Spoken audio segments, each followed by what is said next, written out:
प्यारे साथ संगत जियो, आज आपसे लाइव हो रहे हैं। जैसे आपको पहले कहा था, आपसे संपर्क साधेंगे। थोड़ा टाइम टेक्निकली यहाँ प्रॉब्लम आ जाती है, थोड़ा नेट नहीं चलता, कई चीज़ों की समस्या रहती है। चलो, जैसे ही आपसे जुड़े हैं तो अब बात करेंगे। हाँ, पहले हम लाइव होते रहे हैं तो आपके बहुत सारे सवालात आए हैं हमारे पास। तो आज हमारे कुछ बच्चे यहाँ आके बैठे हैं हमारे साथ, आपके उन सवालों को ये पढ़ के सुनाएंगे और उसके अकॉर्डिंग हम आपको जवाब देंगे। तो शुरू करते हैं। आज आपसे जो रूबरू हो रहे हैं, हम आपके सवालों का जवाब देना शुरू करते हैं और आपसे बातें करते हैं। आपके आज भी जो आप हमें मैसेज करेंगे तो कोई ना कोई शायद मैसेज ये पढ़ पाएँ, उसका भी जवाब देने की कोशिश करेंगे राम जी की कृपा से। तो हाँ जी, पूछिए बच्चों, आप शुरू कर लें।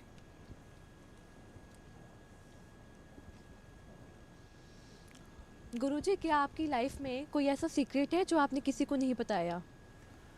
हमारी लाइफ में ऐसा कुछ नहीं है। हमारी लाइफ एक खुली किताब है और ऐसा कोई सीक्रेट नहीं है जो हमने छुपा के रखा हो। खुली किताब की भांति हमारा जीवन है, हर बात हम शेयर करते हैं सबसे। हमारे 6 करोड़ साथ संगत सारी जानती है, सारे बच्चों से हम हर बात कर लेते हैं। नमस्कार गुरुजी। नमस्कार। गुरुजी, आजकल जैसे काफ़ी लाइफ में चेंजेस हो रहे हैं, तो कई बार स्ट्रेस बहुत ज़्यादा हो जाता है। स्ट्रेस होने के कारण, टेंशन के कारण मेडिटेशन भी नहीं हो पाता। तो इस स्थिति से कैसे रिकवर करें? मेडिटेशन ही दिमागी परेशानी को दूर करता है। और मेडिटेशन नहीं हो पा रहा तो आप वॉकिंग करें, सुबह सुबह वॉकिंग करते हुए साथ साथ सुमन करेंगे, मेडिटेशन करेंगे, तो उससे मेडिटेशन भी हो जाएगा और आपका जो दिमागी बोझ है वो भी दूर हो जाएगा। Thank you. पिताजी, जब हमारी एज शादी के लायक हो जाती है तो हमें टेंशन होती है कि हमारी लाइकिंग, हमारी थिंकिंग हमारे पार्टनर से मिलती है या नहीं मिलती। तो हम अपने लिए एक परफेक्ट पार्टनर कैसे चूज़ करें? हमारे ख्याल से पुराने समय से जो चली आई रीत है हमारे धर्मों की, कि उसमें माँ बाप जाया करते थे, उनके गुणों का, अवगुणों का पता किया करते थे, वो बेस्ट था। लेकिन फिर भी आज की नौजवान पीढ़ी चाहती है कि वो खुद ये चीज़ों से रूबरू हो। तो उसके लिए यही ज़रूरी है कि आप कोई ऐसे जरिया के द्वारा या माध्यम के द्वारा अपने माँ बाप के साथ जाके, परिवार के साथ जाके कोई ऐसी सांझी जगह पे बैठ के बातें करें, ताकि आपको पता चल जाए कि सामने वाला आपके लिए सही है भी कि नहीं है। बातों के बिना तो हमें नहीं लगता ये संभव हो पाएगा। गुरुजी नमस्ते। नमस्ते। गुरुजी, ऑफिस में ना नेगेटिविटी का माहौल रहता है, और ऐसे माहौल में खुद को मोटिवेट कैसे रखें, चार्ज अप कैसे रखें? अगर आपके नेगेटिविटी का माहौल रहता है तो अपने अंदर विल पावर को जगाए रखो, क्योंकि उसके लिए आप वहाँ ऑफिस में कुछ नहीं कर सकते।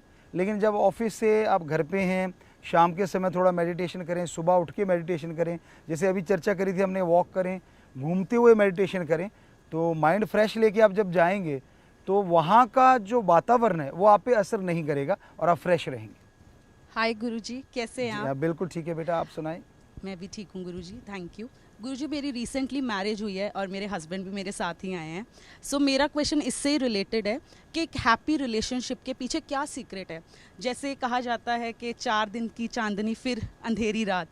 तो गुरुजी, जैसे स्टार्टिंग में कपल बहुत लवी डवी होता है, फिर विद टाइम मैरिज से लोग बोर होने लगते हैं, and this is the reason कि लोग कमिटमेंट से भागते हैं, मैरिज से भागते हैं। तो आपके अकॉर्डिंग क्या एक सीक्रेट है या एक टिप है एक हैप्पी रिलेशनशिप रहे थ्रू आउट द लाइफ और कपल में वैसा ही प्यार रहे? गुरुजी थैंक यू। हमें लगता है दोनों को एक दूसरे की बात पहले आराम से सुननी चाहिए, फिर कोई डिसीजन लेना चाहिए। कई बार क्या होता है, एक बोलता है, अभी वो समझा नहीं पाता, दूसरा बोलना शुरू कर देता है। तो कपल के लिए बेस्ट ये है कि पहले एक की सुनिए आप पूरी बात, फिर अपना पक्ष रखिए, फिर दोनों बैठ के विचार कीजिए बेस्ट कौन सा है। तो जो परिवार के लिए बेस्ट है, आप दोनों के लिए बेस्ट है, उसको चूज़ कर लें। ये एक समझौता भी है, क्योंकि इसको समझना पड़ेगा हमें। जल्दबाजी में कोई भी फैसला ना लें, दोनों एक दूसरे को समझें, विचार करें। और रही बात कि बोरिंग हो जाता है, तो उसके लिए ये ज़रूरी है कि आप नयापन लाएं। नएपन के लिए ज़रूरी है कि अपने अंदर का विल पावर जगा के आप आत्मबल से परिपूर्ण हो जाएं, और आत्मबल से ऐसे ऐसे आइडियाज़ आते रहेंगे। एक ही जैसे मान लीजिए आप दफ्तर जाते हैं और उसके बाद थोड़ा घूमें, अगले दिन थोड़ा योगा कर लें, उसके अगले दिन थोड़ा मेडिटेशन कर लें, यानी अपनी लाइफ में चेंज। और जब चेंज आते रहते तो आदमी बोरिंग नहीं होता, कभी भी लाइफ बोरिंग नहीं होती, अदरवाइज लाइफ बोरिंग जरूर होती है। तो चेंज, स्वस्थ चेंज लाएं, उससे आपका माइंड फ्रेश रहेगा और जो आपके संबंध हैं उन पे असर नहीं आएगा गलत। थैंक यू गुरुजी, बहुत अच्छा आशीर्वाद, थैंक यू। आशीर्वाद। नमस्कार गुरुजी। गुरुजी, आजकल लड़कियां काफ़ी टैलेंटेड हैं और वो हर फील्ड में लड़कों के मुकाबले बहुत अच्छा कमा लेती हैं, तो क्या यही कारण है गुरुजी कि तलाक का परसेंटेज बहुत बढ़ गया है? ये कारण भी हो सकता है, लेकिन हमें जो लगता है तलाक का कारण कि एक दूसरे पे पहले जो होता है शादी से पहले बहुत ज़्यादा फेथ हो जाता है और एक दूसरे से बहुत ज़्यादा खुल जाते हैं, लेकिन जब वो बंधनों में बंध जाते हैं तब जाके असलियत का सामना होता है कि उन बंधनों में रह के जब परिवारों के साथ विचरना पड़ता है तब पता चलता है कि लाइफ क्या है।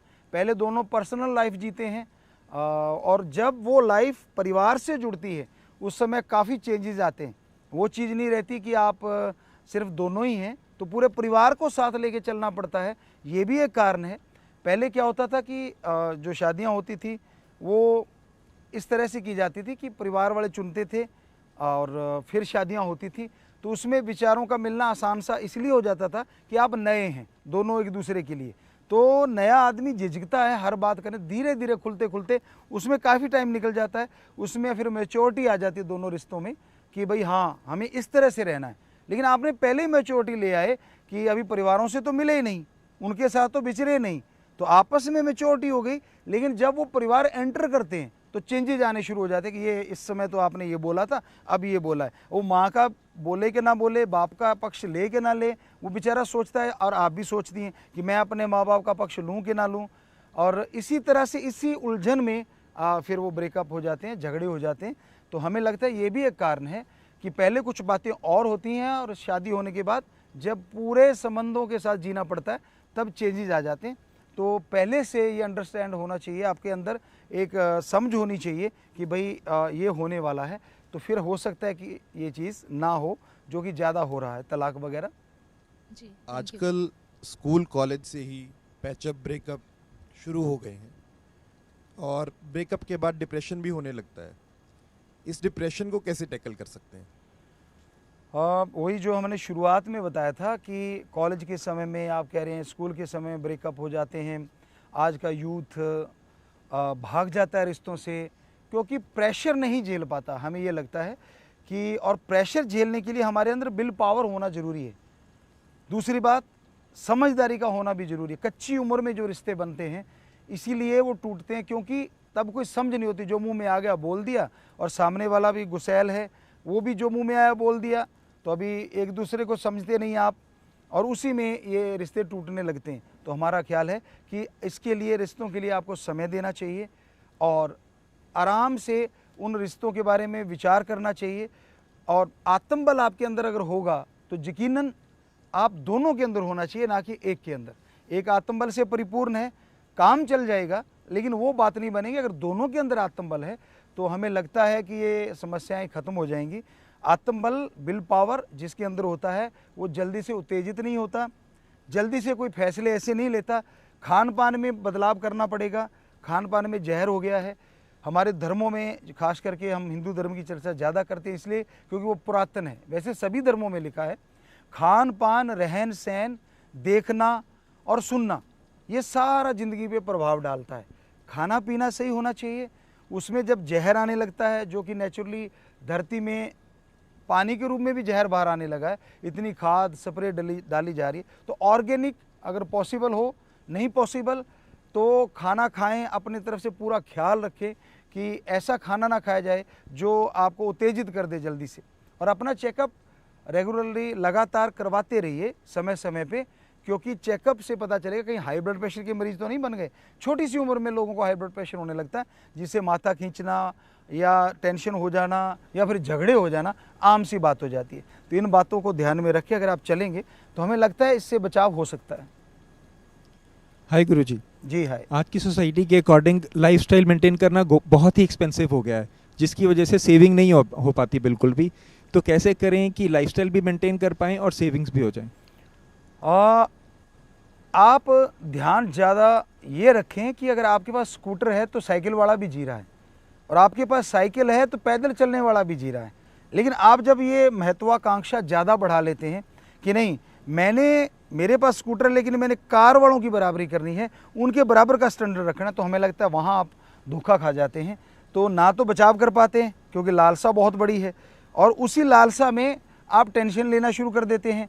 जो कमा रहे होते हैं उसमें भी कटौती होनी शुरू हो जाती है बजाय बढ़ोतरी के। तो हमें लगता है जो लाइफ आप जी रहे हैं, खाने को मिल रहा है, पहनने को मिल रहा है, रहने को मिल रहा है, तो ये वो सुविधाएं हैं जो एक इंसान के लिए काफ़ी मायने रखती हैं। और फिर आपके पास स्कूटर है या साइकिल है तो और भी बढ़िया है, और धीरे धीरे कार ने भी आ जाना है। लेकिन आप मेहनत करते रहिए, स्टैंडर्ड मेंटेन इस तरह से कीजिए, ना कि इस तरह से कि मेरे पास स्कूटर है मैं तो कार। हम नहीं कहते कि महत्वाकांक्षा ना हो, जरूर होनी चाहिए इच्छा कि मैंने तरक्की करनी है, आगे बढ़ना है, लेकिन एकदम से वहाँ जाएंगे तो आप बचाव नहीं कर पाएंगे। तो अपने खर्चों का बैठ के सोचा करें, लिखा करें जो भी आप खर्च करते हैं। एक डायरी लें या आपके फ़ोन आ गए हैं आजकल, उसमें जो भी नोटिस वगैरह आप बनाते हैं, नोट बनाते हैं, तो उसमें वो लिखे रोज़ क्या खर्चे किए आपने। महीने में रिजल्ट निकल के आ जाएगा कहाँ फालतू का खर्चा हुआ, फजूल खर्ची हुई, और कहाँ सही खर्चा।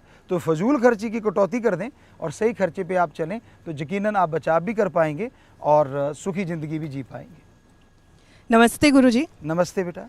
मेरा भी क्वेश्चन सेविंग से रिलेटेड ही है जो आपने अभी बताया। लॉकडाउन के बाद काफ़ी लोगों की जॉब गई है, एंड उसके बाद से सब लोग ट्राई करते हैं कि हमारी कोई पैसिव या ऑल्टरनेटिव इनकम हो, एंड उसी वजह से लोगों ने स्टॉक मार्केट या क्रिप्टो करेंसीज जो कि आजकल ट्रेंड में है उसमें भी इन्वेस्ट करना स्टार्ट कर लिया है। बट वो इतना मतलब यूजुअली ऐसे ही उसमें इन्वेस्ट कर देते हैं कि उसकी वजह से काफ़ी नुकसान हो रहा है मैक्सिमम लोगों का। तो बीइंग अ लाइफ कोच, आप क्या टिप्स देते हो कि हमें अपनी इन्वेस्टमेंट स्ट्रैटेजी क्या रखनी चाहिए? हम हमेशा एक ही बात कहा करते हैं कि बेटा कार्य वो करो जिसका आपको तजुर्बा हो। थोड़ा लेट स्टार्ट कर लीजिए, इमीडिएटली स्टार्ट ना करें। पहले जिस काम को आप करने जा रहे हैं उसका आजू बाजू देखिए। कहने का मतलब उसमें देखिए माइनस पॉइंट क्या है, प्लस पॉइंट क्या है। और जब आप किसी चीज़ में इन्वेस्ट करते हैं उससे पहले उस खाके के बारे में जान लें जिसमें इन्वेस्ट करने जा रहे हैं। क्या आपको पूरा नॉलेज हो गया, क्या उसमें माइनस पॉइंट है, क्या प्लस पॉइंट है। अगर नॉलेज हो गया है फिर इसका तजुर्बा लें, किसी जानकार से मिलें, उसे कुछ देर के लिए जैसे ट्रेनिंग कोचिंग लेते हैं उस तरह की कोचिंग आप लें, फिर इन्वेस्ट करें। तो यकीनन हमें लगता है काफ़ी हद तक बचाव हो सकता है। और दूसरा कि आदमी को कर्म जोगी और ज्ञान जोगी रहना चाहिए। ज़रूरी नहीं है कि आप इस तरह से स्टॉक मार्केट में या शेयर मार्केट में जाके ही कमाएं। तो आप अपने शरीर पे भी यकीन रखें, माइंड पे भी यकीन रखें, कुछ ऐसा इजाद करें, ऐसा कुछ बनाएं जिससे कि इनकम सोर्स आपका कंटिन्यू बना रहे, कभी टूटने ना पाए। और फिर आप जाएं दूसरे इन्वेस्ट करने के लिए, ताकि एक बेस आपने बना लिया कि आप कभी गिरेंगे नहीं उस बेस से, बाकी आप इन्वेस्ट करें ताकि और तरक्की कर सकें। तो इस तरह से करेंगे तो हमें लगता है बढ़िया रहेगा आपके लिए। थैंक यू सो मच जी, ठीक। गुरुजी, आशीर्वाद। मैं इंग्लिश नहीं बोल पाती क्योंकि बचपन में ऐसा माहौल नहीं मिला। तो गुरुजी इंग्लिश आती है पर विल पावर कम है, तो मैं अपनी इंग्लिश और फ्लुएंसी कैसे इम्प्रूव करूं? हमें लगता है, हम बच्चों को कहा करते हैं हमेशा कि अगर आपको अपनी माँ की भाषा नहीं आती तो वो दुख की बात है। अगर कोई और लैंग्वेज है तो डरो मत, आप अपने यार दोस्त मित्रों में फराटेदार बोलने की कोशिश करो। कुछ झिझक आएगी क्योंकि वहाँ कोई आपकी रिकॉर्डिंग नहीं हो रही है, वहाँ कोई ऐसा कुछ नहीं है कि जिसमें आपकी बेइज्जती हो जाएगी। यार दोस्तों में, परिवार में या कोई अच्छा बोलने वाला उसके साथ शुरू कर दीजिए, मत झिझकिए, क्योंकि ये आपकी माँ की भाषा नहीं। मातृभाषा आना बहुत ज़रूरी है, वो आप सबको आती है, हमें भी आती है। तो रही बात थर्ड लैंग्वेज जो किसी और की लैंग्वेज है, हमारी नहीं, हमारी क्योंकि माँ की नहीं, बाप की नहीं, तो उस लैंग्वेज को बोलते टाइम शर्माओ मत। अगर आपको आती है, जैसे आप कह रहे हैं मुझे इंग्लिश आती है, झिझको मत। अपने यार दोस्तों में, अपने मित्रों में, सहेलियों में, अपने माँ बाप के साथ, बहन भाई के साथ धड़ल्ले से बोलो तो यकीनन आपकी झिझक भी खुल जाएगी। और यही जब आप किसी समाज में जाएंगे या किसी इंटरव्यू में जाएंगे तो आपका एक बेस बन जाएगा, वहाँ आप झिझकेंगे नहीं। थैंक यू गुरुजी। जी, आशीर्वाद। गुरुजी आज का लाइफस्टाइल काफ़ी कंफर्टेबल हो गया है, एडवांस बहुत ज़्यादा हो गया है, टेक्नोलॉजी ने जगह ले ली है, पूरा दिन लैपटॉप पे काम करते गुजर जाता है। और जो ऑर्डर्स होते हैं वो भी हम ऑनलाइन दे सकते हैं, चाहे वो ईटेबल्स हो, चाहे वो क्लोथ्स के ऑर्डर्स हों, एक क्लिक पे सब कुछ अवेलेबल है। लेकिन इस कंफर्टेबल लाइफ ने हमारी लाइफ को बहुत लेज़ी बना दिया है। इसके लिए कुछ टिप्स दें, क्योंकि इसका हमारे जो फिज़िकल अपीयरेंस पे बहुत फ़र्क पड़ रहा है, हमारी सेहत पे बहुत फ़र्क पड़ रहा है, तो इसके लिए हम क्या करें? हाँ, वाकई सही बात है। हमने छोटे बच्चों से लेके बड़ों को देखा है। जी जी। लोग चैटिंग करते हैं, लोग सर्चिंग करते हैं, फिर ऑनलाइन ऑर्डर शुरू हो गए हैं। आप घर बैठे हैं, घर बैठे खाना आ जाता है, जी जी। घर बैठे दवाइयाँ आ जाती हैं। खाना आ गया, आप हिले नहीं हैं तो दवाइयों की ज़रूरत पड़ेगी। वैसी ऐप भी आ गई हैं कि आप पहले खाने वाली चीज़ मंगा लो, जब आप बीमार पड़ो तो फिर दवाइयाँ मंगा लो। हाँ जी। तो दोनों इंतजाम आपका पूरा कर दिया गया है, ऑनलाइन सब कुछ है। तो हम लगता है कि खाना आप मंगाते हैं कोई बात नहीं, लेकिन दवाइयाँ ना मंगवानी पड़े, दवाइयाँ वाले कहीं गुस्से भी ना हो जाएं। हम इस लिहाज से कह रहे हैं कि आप सेहतमंद रहें, तंदुरुस्त रहें, तो उसके लिए लाइफस्टाइल को बदलना पड़ेगा। आपको सुबह मॉर्निंग में वॉक करना अति ज़रूरी है, फ्रेश होके जाएं तो बेस्ट है। घूमना ज़रूरी है। आप अगर कुछ ऐसा सुन रहे हैं, कुछ बोल रहे हैं, तो आप क्यों नहीं वॉक करते उस टाइम? अगर मान लीजिए आप संगीत सुन लें थोड़ा समय, और संगीत सुनते समय थोड़ा घूम लें, वॉक करते रहें, तो इन्जॉय का इन्जॉय है, और साथ में आपका बॉडी जो है वो रिलीफ महसूस करेगी। और हमें लगता है कि वो दवाइयों वाली ऐप की फिर ज़रूरत नहीं पड़ेगी, सिर्फ खाने वाली तक आपका काम चल जाएगा। अदरवाइज़ अगर आप बैठे ही रहेंगे सारा टाइम, तो हमें लगता है वो ऐप भी काम नहीं करेगी दवाइयों वाली, फिर डॉक्टर के पास भी जाना पड़ेगा। बहुत सारे बच्चों को देखा मोटे मोटे लेंस लगे हुए हैं, आपके भी कईयों के लगे हुए हैं, कि उसका कारण ही ये है कि सारा दिन आप उससे लटके रहते हैं, फ़ोन के बिना बात ही नहीं। आप तीसरे को फ़ोन करते हैं, वो आ गया तीसरा आपके पास बैठ गया, उसे हाय हेलो की, फिर चौथे को करने लग जाते हैं। इसका मतलब आपका आदमी से प्यार नहीं है, आपका इससे मोबाइल से या जिससे उसी से प्यार है कि चैट करनी है। मैंने सामने आके चैट वाला बैठ जाए नहीं बात, अब तीसरे से चौथे से ऐसे, तो ये सही नहीं है। ये आदतों को बदलना पड़ेगा, और उसके लिए बिल पावर, और बिल पावर के लिए राम का नाम जरूरी है। सारी चीज़ों का एक निचोड़ आ जाता है, जितने सवाल आपने पूछे, कि उसके लिए बिल पावर, आत्मबल जरूरी है। और आत्मबल के लिए ओम हरि अल्लाह वाहिगुरु राम का नाम अब चलते बैठ के लेट के काम धंधा करते हुए लेते रहें, ताकि बिल पावर आ जाए और इन समस्याओं का हल आपके अंदर जरूर आ जाएगा। जी आशीर्वाद। गुरुजी, हम जिस रास्ते पे चल रहे हैं, हमें कैसे पता चलेगा कि ये रास्ता सही है? आप जिस रास्ते पे चल रहे हैं कैसे पता चलेगा कि सही है या गलत है? इसके लिए हमें लगता है कि आपको हमारे पवित्र ग्रंथों का जो धर्मों में है उनका सहारा लेना चाहिए। आजकल हो सकता है कि जो ऐप्स हैं या मतलब नेट पे या किसी न किसी प्लेटफॉर्म पे धर्मों के पवित्र ग्रंथों की भी कहीं ना कहीं आपको मिल जाएगा, जो सुनने को भी मिल जाए। तो बजाय गाने सुनने के आधा घंटा उनकी बात सुनते रहिए, तो यकीनन फिर वही बात आ जाती है कि आत्मबल आएगा। और आत्मबल आते ही, ये हमने खुद पे भी महसूस किया, मतलब करोड़ों लोगों को हमने गुरुमंत्र दिया, राम नाम से जोड़ा है, उन्होंने भी बताया है कि गुरुजी अंदर से एक आवाज़ आती है जो पॉजिटिव होती है, जिसे हम सुन लेते हैं तो हम बच जाते हैं गलत रास्ते जाने से, और अगर उसको इग्नोर मार देते हैं तो गलत रास्ते पे चल पड़ते हैं। तो वो आवाज़ अगर आप अपने रूह की, आत्मा की सुनेंगे तो यकीनन गलत रास्ते से चलने से बच पाएंगे। Thank you. आशीर्वाद। गुरुजी, जैसे आज का यूथ में साइनस की बहुत ज़्यादा प्रॉब्लम है, नस्ले की बहुत प्रॉब्लम है, उसकी वजह से प्रीमेच्योर ग्रे हेयर आने लगे हैं। तो ग्रे हेयर्स को छुपाने के लिए आज का यूथ या तो कलर लगाते हैं या फिर मेहंदी लगाते हैं। कलर लगाते तो उससे भी बहुत ज़्यादा इफेक्ट होता है बालों में। तो इस प्रीमेच्योर ग्रेइंग के लिए क्या करें? जैसे आपने बोला कि नज़ले की वजह से ही ये आता है, तो इसको रोकने के लिए बेहद ज़रूरी है आपका रहन सहन, खान पान, वो जिम्मेदार है कहीं ना कहीं। जैसे मान लीजिए सर्दी में आप बैठे हैं, एकदम से आपने रजाई ओढ़ रखी और एकदम से निकले बाहर सर्दी है, शरीर गर्म है, तो उसे आम भाषा में बोलते हैं गर्म सर्द हो गया, तो नज़ला चलेगा। और इस प्रॉब्लम के लिए आप अच्छे डॉक्टर की राय ले सकते हैं। लेकिन कई जगह हमने देखा, आयुर्वेद में पढ़ा भी, जो हरी हल्दी होती है, कच्ची हल्दी होती है, अगर वो नाखून की मात्र जरा सी अगर सुबह चबा के और पानी थोड़ा सा गुनगुना ले लिया जाए तो काफ़ी हद तक असर होते देखा है कि नज़ले पे कंट्रोल हो जाता है। रही बात सफ़ेद बालों की, ये प्रभाव डालता है कि आपके परिवार से भी संबंध रखता है। आपके माँ बाप या फिर दादा दादी, नाना नानी, कहीं ना कहीं वो चीज़ अगर है तो आप पे भी असर करेगी। अगर नहीं है ऐसी चीज़ तो फिर आप जिम्मेवार हैं उसके, क्योंकि आप प्रॉपर जो विटामिन आपको चाहिए वो नहीं ले पा रहे। तो डॉक्टर की राय से वो खान पान में अगर विटामिन्स या मिनरल्स ऐड कर लें तो इससे बचा जा सकता है। जैसे आंवला है, बताते हैं कि आंवला कई लोगों ने करके देखा है कि बालों को दोबारा से भी सही करने में, काले करने में मदद करता है। ऐसा हमने करके तो देखा नहीं, खा के तो नहीं देखा, लेकिन ऐसा लोगों को करते देखा है और उनके 6 महीने के बाद लगभग 40% बालों को काले होते भी देखा है। ये उस आंवले के साथ कुछ और भी था, तो आगे आने वाले टाइम में आपको बताएंगे उन्होंने क्या चीज़ ली थी, और हो सकता है इंस्टाग्राम में कभी लिख के आपको पोस्ट करें या कुछ बोल के बताएंगे। थैंक यू गुरुजी। जी आशीर्वाद। पिताजी, आजकल ज़्यादातर बच्चे मोटापे का शिकार हो रहे हैं। आजकल ज़्यादातर बच्चे मोटापे का शिकार हो रहे हैं। पहले ये अमीर देशों की समस्या थी, परंतु अब भारत में भी बहुत सारे बच्चे ओवर वेट हैं। तो इस समस्या को दूर करने के लिए पिताजी क्या करना चाहिए? हाँ, ओवरवेट का कारण मेन खान पान ही है। खाना जो है वो तली हुई चीज़ें खाते हैं, मैदा खाते हैं ज़्यादा, मतलब जो मोटा अनाज है बहुत ज़्यादा खाया जाता है।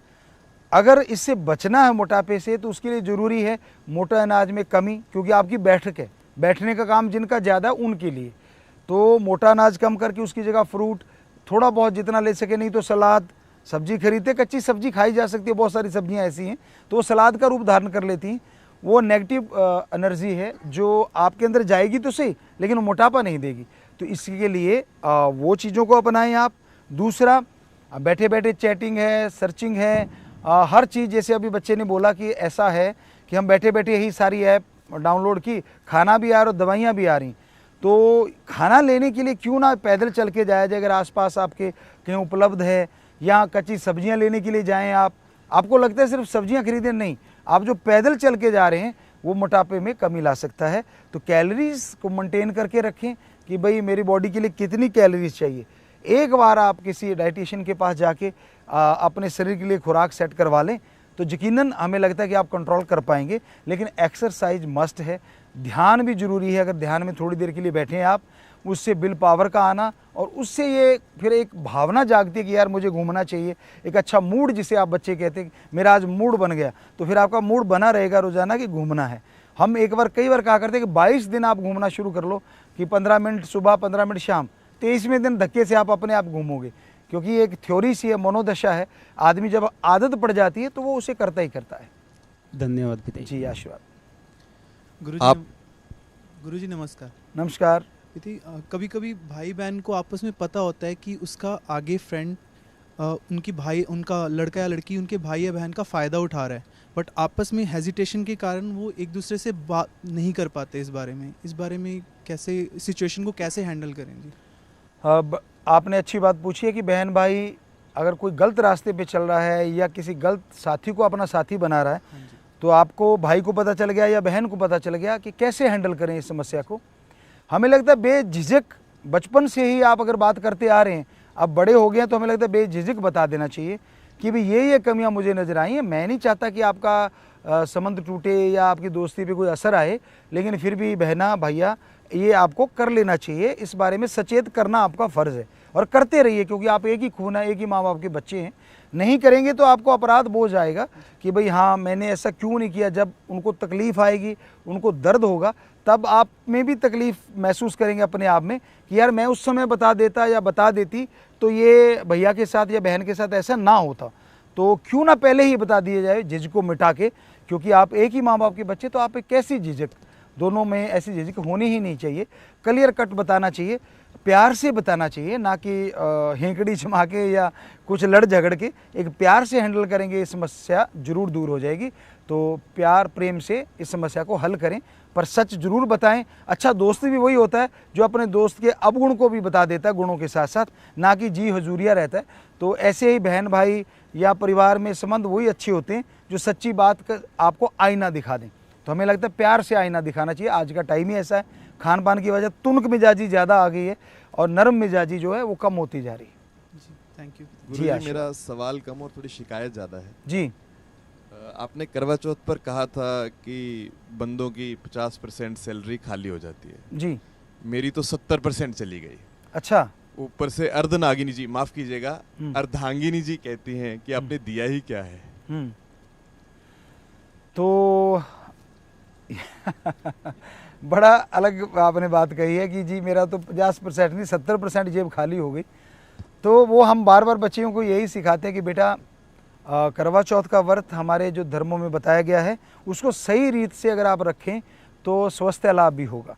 उसमें बताया गया है आधी रात को आप व्रत शुरू करते हैं, उस समय थोड़ा भोजन लेके, ना कि इतना ज़्यादा ठूंस लें कि वो व्रत की बजाय आंतड़ियों को लाले पड़ जाएं, उनको हजम करने के लिए आराम से। और शाम को भी गर्म गुनगुने पानी से या हल्का जैसे दलिया वगैरह लेके ही तोड़ें, तो हमें लगता है आंतड़ियाँ खाली रहेंगी और जेब भी भरी रहेगी। पर अगर ऐसा नहीं हो पाता तो प्यार से समझाएं कि भाई ये हमारे स्वास्थ्य के लिए ज़रूरी है, इससे अच्छा कि व्रत ना ही रखो, बीच में खाते रहो, वो ज़्यादा बेस्ट है। नहीं रख पाते तो आप, वैसे तो रखना चाहिए, हफ्ते में एक बार रख लो, 15 दिन में एक बार रख लो, पूरे सेहत के लिए वो बहुत ही ज़रूरी है। तो फिर दोनों चीज़ें पर प्यार से हैंडल करें, ना कि लड़ झगड़ के। गुरुजी नमस्कार। नमस्कार। गुरुजी जैसे लाइफस्टाइल की बातें चल रही हैं तो मेरा क्वेश्चन भी कुछ उससे रिलेटेड ही है। लाइक जो अभी बात की कि कंप्यूटर मोबाइल का यूज़ ज़्यादा होता है और उससे आइज़ प्रॉब्लम काफ़ी हो चुकी हैं, चश्मा लग गया है जैसे अभी आपने जिक्र किया, तो क्या इसे नेचुरली रिकवर किया जा सकता है? तो कुछ तरीका बताएं इसका। हाँ बिल्कुल, नेचुरली तरीके से काफ़ी हद तक चश्मे हटाए जा सकते हैं हमारे ख्याल से। जिन विटामिन्स की ज़रूरत है, एक तो वो विटामिन्स नेचुरली तरीके से लिए जाएं।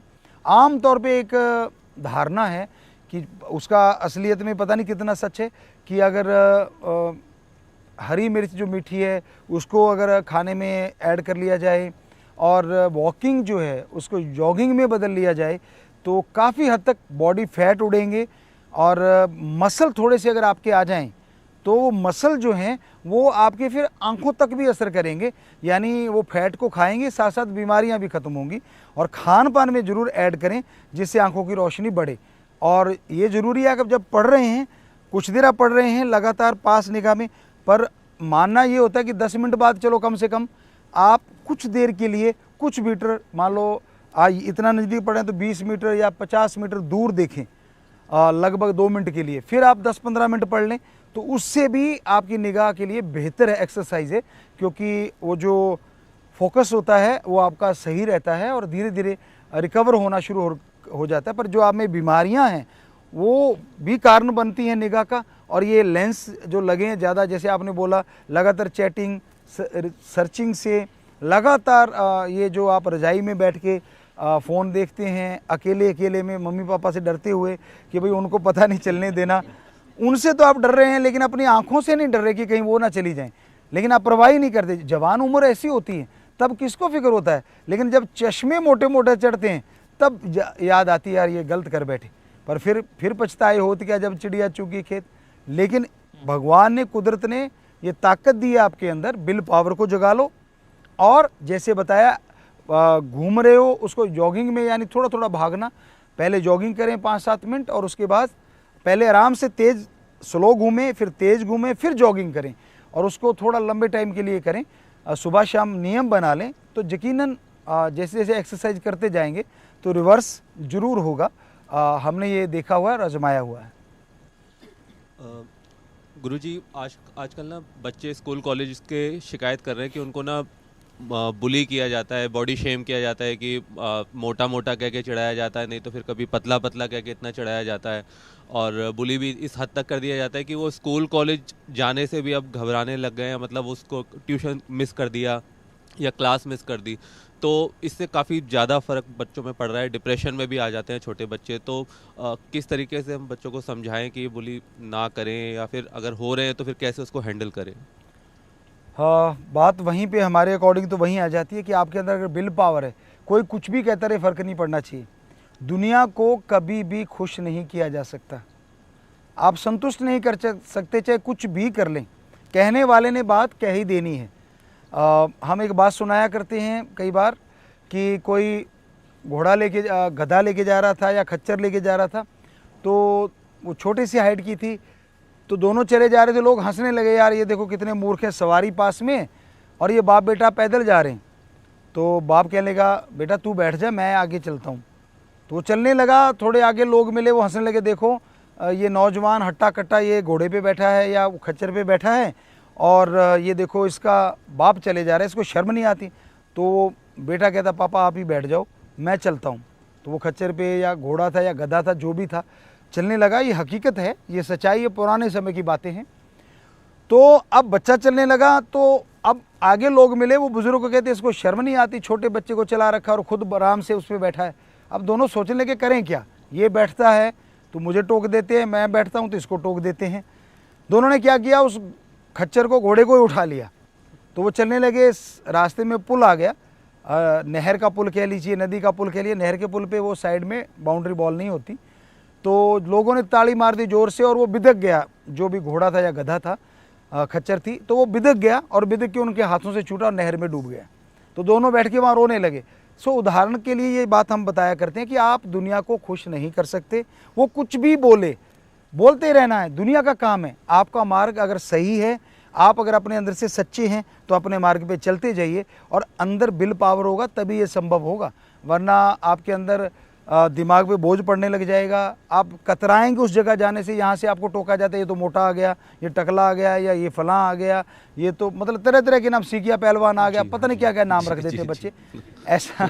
ऐसा वैसे करना नहीं चाहिए। हमारे ख्याल से उन बच्चों से भी गुजारिश है कि किसी की भावना से खिलवाड़ नहीं करना चाहिए, पर भावनाओं को इतना मजबूत बना लो कि आपके असर ना हो इन चीज़ों का। तो हमें लगता है इससे बचा जा सकता है विल पावर के द्वारा, आत्मबल के द्वारा, और वो राम नाम के बिना नहीं आ सकता। जितना जल्दी राम नाम से आता और चीज़ों से नहीं आता। थैंक यू गुरुजी। गुरुजी, मेरा एक क्वेश्चन जिम से रिलेटेड है। मेरा ब्रदर बहुत जिम करता है, सो उसका यूजली एक क्वेश्चन रहता है कि जैसे ये डेज होते हैं, leg day, chest day, shoulder day etcetera, ऐसी कौन सी एक्सरसाइजेज है जो हम अवॉइड नहीं कर सकते, जो मैंडेटरी है, ये तो हमें एक्सरसाइज करनी ही है हर रोज़? ये गुरुजी आप सबसे बढ़िया एक्सरसाइज है कि आप वॉक करें, और अगर सीढ़ियाँ हैं आपके तो उतरना चढ़ना वो भी अपने आप में एक एक्सरसाइज है। सीढ़ियाँ चढ़ते हैं, उतरते हैं, मसल अच्छे बनते हैं उससे। और वॉक करें पहले आराम से, और फिर जैसे आपको पता है जॉगिंग करें। तो जॉगिंग एक ऐसी चीज़ है जो वेट लॉस के लिए सबसे बढ़िया चीज़ है, पर उसके साथ खान पान का भी ध्यान रखना होगा। ये नहीं जॉगिंग करके आए और जितना खाते उससे 1.5 गुना खा गए, तो उसका कोई फ़ायदा नहीं है। खाने में कटौती रखें और जॉगिंग में बढ़ोतरी रखें। खाने को बिल्कुल ख़त्म नहीं करना, वरना बॉडी आपकी कमज़ोर पड़ेगी, फिर चेहरे पे झुर्रियाँ आने लगेंगी, छोटी सी उम्र में आप बूढ़े लगने लगेंगे। खाने को मेंटेन करना है, यानी एक बैलेंस डाइट लें और उसको धीरे धीरे कम करके और अपनी एक्सरसाइज को थोड़ा थोड़ा बढ़ाते रहें। पानी खूब पिएं जितना हो सके। तो इन चीज़ों को करने से हमें लगता है कि आप नॉर्मली अपनी लाइफ को सही कर सकते हैं, अपने शरीर को सही कर सकते हैं। गुरुजी, एक और क्वेश्चन, लेट नाइट क्रेविंग्स बहुत होती हैं गुरुजी, उसको कैसे अवॉइड करें? बहुत दिल करता है फ्राइड चिप्स, कभी क्योंकि मैं गुड़गांव से हूँ गुरुजी, तो वहाँ पे 3 AM भी कुछ भी मंगा सकते हैं, पिज़्ज़ा, बर्गर, एनीथिंग। सो गुरुजी, वो चीज़ कैसे, ऐसा क्या खाएं कि हमें लेट नाइट क्रेविंग्स ना हो? हमें लगता है कि जब आप शाम के टाइम में ना जॉगिंग वगैरह करेंगे, ये चीज़ें करेंगे, तो स्वस्थ खाना खाइए। और दूध वगैरह अगर पॉसिबल हो तो वो ले पाएँ, वो लें। मतलब हमें नहीं लगता कि लेट नाइट तक जाग पाओगे, क्योंकि जब शरीर इतना थक जाएगा और जैसे आप खाएंगे झट से नींद की तरफ जाएंगे, ना कि चिप्स की तरफ जाएंगे या मतलब तली हुई चीज़ों की तरफ जाएंगे, और नींद आपकी बॉडी की रिपेयर करेगी। तो हमें लगता है पहले अपने शरीर को थोड़ा एक्सरसाइज ज़रूर करें। कहीं भी आप दफ्तर में काम करते हैं, कहीं भी करते हैं, मेंटली आप डिस्टर्ब हो जाते हैं, वहाँ से थक के आते हैं, लेकिन बॉडी तो नहीं थकी हुई। वो तो बेचारी बैठी बैठी आई है, और बैठी स्कूटर पे बैठ गई या कार में बैठ गई या साइकिल पे बैठ गई। साइकिल वाली तो फिर भी एक्सरसाइज करके आई है, बाकी तो बेचारी वहाँ बैठी, थोड़ा सा पोजीशन चेंज हुई, वहाँ बैठ गई, वहाँ से थोड़ा सा चली, घर आके सोफे पे, कुर्सी पे बैठ गई या चारपाई पे बैठ गई। तो आपने तो बैठक को ही सबसे बढ़िया एम बना रखा है। लेकिन जैसे आप वॉकिंग करना शुरू करेंगे, शरीर में थोड़ी थकावट आएगी, दिमाग फ्रेश होगा, और फिर खान पान अगर सही होगा, नींद भी जल्दी आएगी। तो इस तरह आप लेट नाइट वाली चीज़ों से बचाव कर सकते हैं, बच सकते हैं। गुरुजी, जैसे लाइफस्टाइल की बातें चल ही रही हैं, तो मेरा एक और क्वेश्चन है, लेकिन उससे पहले छोटी सी बात पूछना चाहूँगा, ये आपने मोर पंख क्यों ले रखा है? मोर पंख अभी आपने देखा होगा, लाइट में बहुत सारे मच्छर भी आ रहे हैं, और इसको जब यूं करते तो ये किसी को मारता नहीं है, इसलिए कि वो जैसे ही यूं करेंगे तो वो मच्छर अपने आप हट जाते हैं। तो हमारा ये मतलब बड़ा दर्द होता है, चाहे मच्छर ही क्यों ना हो, कि वो हमारे हाथ से ऐसा नहीं होना चाहिए। और दूसरी बात कि इसे जब गर्मी होती है थोड़ी हवा भी ली जा सकती है, दोनों काम, पंखे का काम भी कर जाती है। आप छोटे छोटे पंखे लेके देखा होगा बाज़ार में, देखे, हमने भी देखे कि जी मुंह के पास लगा लो, नहीं, हमने कहा हमारा पंखा। और इससे दूसरा काम, एक्सरसाइज भी हो जा रही है, आप ना चाहते हुए भी मसल भी आपके या तो टोन हो रहे हैं या रिलैक्स हो रहे हैं या बन रहे हैं, कुछ ना कुछ जरूर बॉडी में हरकत हो रही है, तो आपके शरीर के लिए अच्छा है। तो दोनों काम चल रहे हैं, तो इसलिए ये मोरपंख है। और पवित्र भी इसको माना गया, क्योंकि हमारे महापुरुषों के माथे के सुशोभित हुए हैं, विष्णु जी के अवतार श्री कृष्ण जी के माथे पे। तो एक जैसे लेते हो तो एक पॉजिटिव वेव्स भी आती हैं, उनकी याद आती है, तो नेचुरली होता है कि एक पॉजिटिव वेव्स भी आती है इससे। तो मैं क्वेश्चन ये पूछना चाहूँगा, लाइक लाइफस्टाइल में हमने आँखों की बात की, पेट की बात की, मसल्स की बात की, तो हम शायद बालों को जिक्र नहीं आया है, तो आप मुझे देख ही सकते हैं। तो आजकल ये बहुत कॉमन प्रॉब्लम है, हेयर फॉल है, गंजापन है, तो लोग ट्रेंड चल गया है कि हेयर ट्रांसप्लांट करवाते हैं। तो क्या ये सही है, और इसका मतलब नेचुरल क्या तरीका है कि हम इसे बचा सकते हैं, या क्या दोबारा बाल उगाए जा सकते हैं? हाँ, ऐसा आयुर्वेदा में कई जगहों पे लिखा है कि ऐसा संभव है। काफ़ी चीज़ें हैं, हमने प्रैक्टिकली करके तो नहीं देखा, लेकिन आता है कि जैसे प्याज का है रस है, या कई जगह पता है लहसुन है, कुछ ऐसी चीज़ें बताई जाती प्रॉपरली, तो हम आपको फिर बताएंगे, ये ज़रूर आपको बताएंगे कैसे पॉसिबल है। पर ये ट्रांसप्लांट जो होता है अगर सही तरीके से कर लिया जाए, क्योंकि हाईटेक चीज़ें आ गई हैं, आधुनिक चीज़ें आ गई हैं, अनाड़ी के हथे ना चढ़ें, पूरा कोई अच्छा डॉक्टर हो, बढ़िया स्पेशलिस्ट, सुपर स्पेशलिस्ट हो, तो ये एक तरह से ऐसे है जैसे हम जीरी लगाते, चावल लगाते हैं, तो वो प्योद होती है, उसको लगा के पानी में लगाते जाते हैं, तो ऐसे ही वो आपके ही बालों को लेके उनकी जड़ों को रोप देते हैं। और हमें लगता है अगर कोई सुपर स्पेशलिस्ट डॉक्टर है तो ये करवाने में हर्ज नहीं है, अगर आपकी जेब इसकी इजाज़त देती है तो। अगर आपकी जेब इजाज़त नहीं देती तो उसके लिए कोशिश करेंगे कि हम आयुर्वेदा के कुछ नुस्खे आपको बताएं। आज तो पॉसिबल नहीं है, लेकिन फिर आपको बताएंगे ज़रूर। और लेकिन इसको लेके आप टेंशन मत लीजिए, क्योंकि कि भाई सिर पे हेलीपैड बन गया है, या मतलब बच्चे कई बार छेड़ते हैं कि गंजापन आ गया है, तो मत टेंशन लीजिए। कई तो धक्के से सिर मूंड के रखते हैं, पता नहीं वजह क्या है। वो जो बेचारे जिनके बाल नहीं हैं वो सोचते हैं यार मेरे बाल होने चाहिए, और जिनके बाल हैं वो रड़ा मदान कर लेते हैं, कई बार देखा है। तो ये समझ नहीं आती है ट्रेंड कब क्या चल पड़े। तो आप टेंशन ना लीजिए, बल्कि उसको एक ये सोच के चलिए कि मेरा भी एक लाइफस्टाइल है, मेरा भी ये हेयर स्टाइल है, तो हमें लगता है टेंशन नहीं होगी। तो एक टेंशन भी इसका कारण है कि और ज़्यादा टेंशन लेने से और ज़्यादा झड़ जाते हैं, ये भी एक वजह हो सकती है। तो बाकी किसी अच्छे डॉक्टर की, सुपर स्पेशलिस्ट की राय के अकॉर्डिंग दवाइयाँ भी कुछ ऐसी आती हैं जिनके मसाज से या कुछ इनहेल करने से आपका ये प्रॉब्लम काफ़ी हद तक सॉल्व हो सकती है। पर अगर परिवार में ये चली आ रही है तो थोड़ा सा मुश्किल हो जाता है, फिर वो हेयर ट्रांसप्लांट जो किया जाता है, हमें लगता है सुपर स्पेशलिस्ट डॉक्टर से करवाया जाए तो कोई हर्ज नहीं है, अगर वही बात जेब इजाज़त देती है। वरना आयुर्वेदा की कोई चीज़ें आपको फिर समय आने पे बताएंगे। थैंक यू गुरुजी। जी आशीष जी गुरुजी, आजकल लड़के लड़कियां 30-30 साल तक शादियां नहीं करवाते, तो क्या ये सही है? इवन मेरे बेटे का भी कुछ ऐसा ही विचार है। 30-30 साल तक शादियां नहीं करवाते या आजकल होती नहीं, दोनों बातें हैं। क्योंकि हम 92 से कहते आ रहे हैं कि कोख में बेटियों को मत मारो, भ्रूण हत्या मत करो। ऐसा टाइम आ जाएगा कि जो लड़के हैं वो कवारे ज़्यादा नज़र आएंगे और शादी के लिए तरसेंगे। तो हमें लगता है एक कारण वो भी है।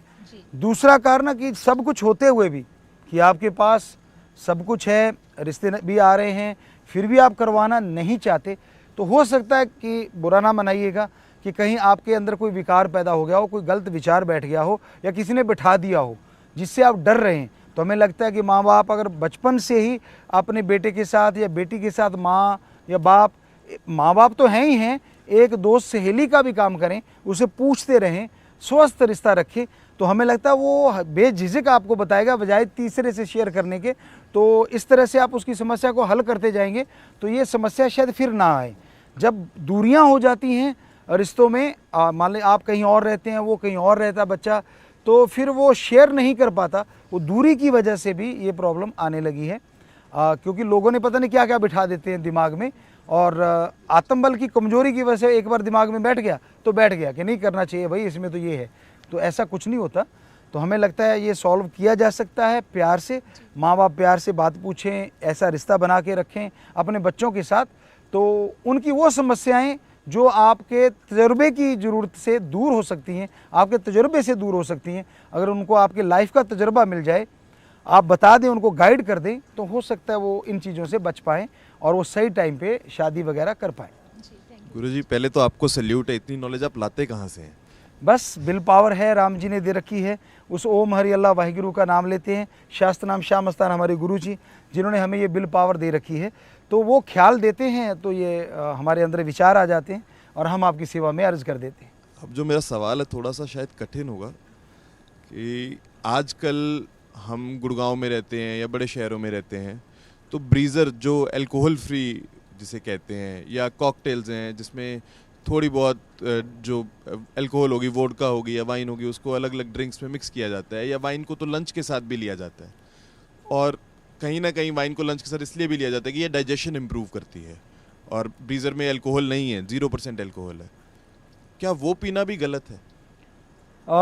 जिसमें अल्कोहल है वो पीना तो गलत है ही है, और अगर अल्कोहल नहीं है तो उसके पदार्थों को वैसे क्यों नहीं खाते फिर आप? अगर आप मानते हैं कि इसमें जी जौ का पानी है, इसमें जी तो कुछ भी नहीं होता, इसमें तो गुड़ है जी, इसमें तो फलां चीज़ है जी, तो आप फिर जौ खा लीजिए ना, रोटी उसकी, गुड़ को खा लीजिए, ज़रूरी है वो पीना। और उसको पीने से अगर नशा आता है आपके अंदर, ऐसा लगता है आपको कि एनर्जी आती है, हाजमा दुरुस्त कर दे शराब या इस तरह के अल्कोहल, हमें नहीं लगता कि वो दुरुस्त करता है। थोड़े समय के लिए आप सनकी हो गए हैं, माइंड में वो चीज़ बैठ गई है कि ये पीने से, जैसे कोल्ड ड्रिंक लेते हैं बच्चे कि भाई इसको पीने से ऐसा हो सकता है, नहीं। अगर नेचुरली आपका हाजमा दुरुस्त हो, उसका कोई मुकाबला नहीं है, और कुदरत ने आपके अंदर ये शक्ति भर रखी है कि आप नेचुरली डाइजेस्ट कर सकते हैं। तो फिर ये चीज़ें अवॉइड करने में फ़ायदा है, और इसको लेने में आप आदी हो जाएंगे, उसके गुलाम हो जाएंगे, और फिर आपका शरीर उनके अकॉर्डिंग ढल जाएगा। और मान लो जो कहीं आपको जाना पड़ा और वो चीज़ उपलब्ध ना हुई, तब आप क्या करेंगे? तब सारी रात सो नहीं पाएंगे, बेचैन रहेंगे, परेशान रहेंगे। तो क्यों आप आज़ाद एक शरीर होते हुए भी मनुष्य का गुलाम बनते किसी भी चीज़ का, खाने पीने वाली चीज़ का, या इस तरह की जो आपने चर्चा की है, तो हमें नहीं लगता किसी की चीज़ की गुलामी अपने अंदर पाल लेनी चाहिए खान पान के मामले में, तो ये ठीक नहीं है। थैंक यू गुरुजी। गुरुजी, जो आज का यूथ है वो वेस्टर्न कल्चर को काफ़ी कॉपी कर रहा है एंड उसकी तरफ काफ़ी अट्रैक्ट हो रहा है। अगर मैं अनमैरिड कपल्स की बात करूं तो आजकल काफ़ी लिव इन रिलेशनशिप का भी ट्रेंड आ गया है। सो यूजुअली होता क्या है, जो अनमैरिड कपल्स हैं वो साल 6 महीने एक साथ रह के देखते हैं कि हम आगे चल के साथ रह भी सकते हैं, कंपैटिबिलिटी है भी या नहीं, और ये फिर एक रेपिटेटिव पैटर्न बन जाता है, एक के बाद एक के बाद एक। तो ये कितना सही है और ये कितना गलत है? बिकॉज ऑफ कोर्स ये बाहर से आया है, वेस्टर्न कल्चर है, और जैसे आप काफ़ी इंडियन कल्चर को आगे ले जाने की बात करते हैं, तो इसके ऊपर भी थोड़ा अपनी गाइडेंस दीजिए। हमारे अकॉर्डिंग, क्योंकि ये हमारे विचार हैं, हो सकता है सब बच्चों से ना मिलें, ये कल्चर जो है हमारे अकॉर्डिंग सही नहीं है। हमारा कल्चर बहुत ही स्वस्थ है। जब आप 6 महीने साल रहते, चलो बाकी बात नहीं, आपके घर के बाहर गुलाब के फूल लगे हैं, पहले दिन आप बड़ा अच्छे से देखते हैं, यार बहुत सुंदर है, बड़ी उसकी खुशबू लेते हैं, लेकिन 1 महीने 2 महीने 4 महीने बाद आपको पता ही नहीं रहता कि आपके घर के आगे गुलाब के फूल भी लगे, क्योंकि आप बिजी हैं और भाग के आते हैं और गेट खोला और अंदर चले जाते हैं, कोई खुशबू नहीं आ रही और कोई बदबू नहीं आ रही, आप भागते रहते। तो उसी तरह से संबंध हैं, रिश्ते नाते हैं कि भाई अगर आप लगातार ऐसा करते रहेंगे, आप रह रहे हैं इकट्ठे, एक साथ रह रहे हैं, तो आप एक दूसरे की आदतों के आदी हो जाते हैं, और फिर जब आदी हो गए तो आप चेंज ढूंढते हैं कि नहीं, आपका माइंड कहता है कि नहीं यार अपना कौन सा रिश्ता बना हुआ है, आप कौन सा रिश्ते में बंधे हुए हैं, ब्रेकअप, पार्टी दे के ब्रेकअप करते हैं आप। गजब तो ये है ना, लोग पहले ये प्यार था कि रिश्ते असल तो टूटते ही नहीं थे, टूटता था तो लोग मजनू नाम, जो ये नाम दिए गए हैं वो ऐसे नहीं दिए गए, लोग रोते थे, तड़पते थे एक दूसरे के बिना। लेकिन आज तो हैरानी जनक है, रिश्ता टूट गया तो खुशी मनाते हैं कि चलो आज ब्रेकअप की पार्टी हो रही, बनता है तो पार्टी देते कि अब नया रिश्ता बन रहा है, तो क्योंकि इसलिए उनको इन्जॉयमेंट हो गई, 4 महीने इसके साथ रह लो, कोई हर्ज नहीं, 4 उसके। तो बाहर फॉरेन कल्चर में तो अच्छी बात है, लेकिन हमारा कल्चर बहुत ही स्वस्थ कल्चर है, इससे बीमारियां फैलने का बहुत ज़्यादा डर है। इससे आपके जो माइंड है उसमें जो पॉजिटिव वेव्स है वो नहीं आ पाएंगी जल्दी से, नेगेटिव वेव्स घर कर जाएंगी और आपके लिए ये मुश्किल पैदा कर देंगी। तो इसलिए आप लोगों से गुजारिश, आज समय भी काफ़ी हो चला है, टाइम भी काफ़ी हो गया है, तो आपसे हम यही चाहते हैं कि आप अमल कीजिएगा। सबसे पहले विल पावर पैदा कीजिए जो हर समस्या का हल है, और विल पावर के लिए कोई वर्क नहीं छोड़ना, हाथों पैरों से कर्म करते रहिए, कर्म जोगी, और जीवा ख्यालों से ओम हरि अल्लाह वाहिगुरु राम का नाम थोड़ा थोड़ा लेते रहिए। क्या जोर लगता है आपका? आप गाड़ी चला रहे हैं या पैदल जा रहे हैं, चलना पैरों से है, देखना आँखों से है, हाथ पैर चल रहे हैं, जीवा से तो जीवा तो नहीं चल रही, चल रही है दूसरों का बेड़ा गर्क करने के लिए और खुद का बेड़ा गर्क करने के लिए। आप दूसरों के बारे में बुरा सोचते जा रहे हैं, नेगेटिव थिंकिंग का आती जा रही है।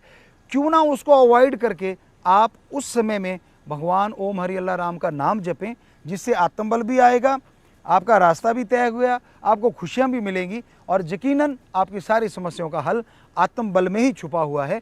तो आप उसको हासिल कीजिए, हमारा आशीर्वाद है आप सबको भी और सुनने वालों को भी, सब यूथ को आशीर्वाद आशीर्वाद। और अब आपसे इजाज़त लेते हैं आशीर्वाद के साथ। थैंक यू गुरुजी। जी आशीर्वाद।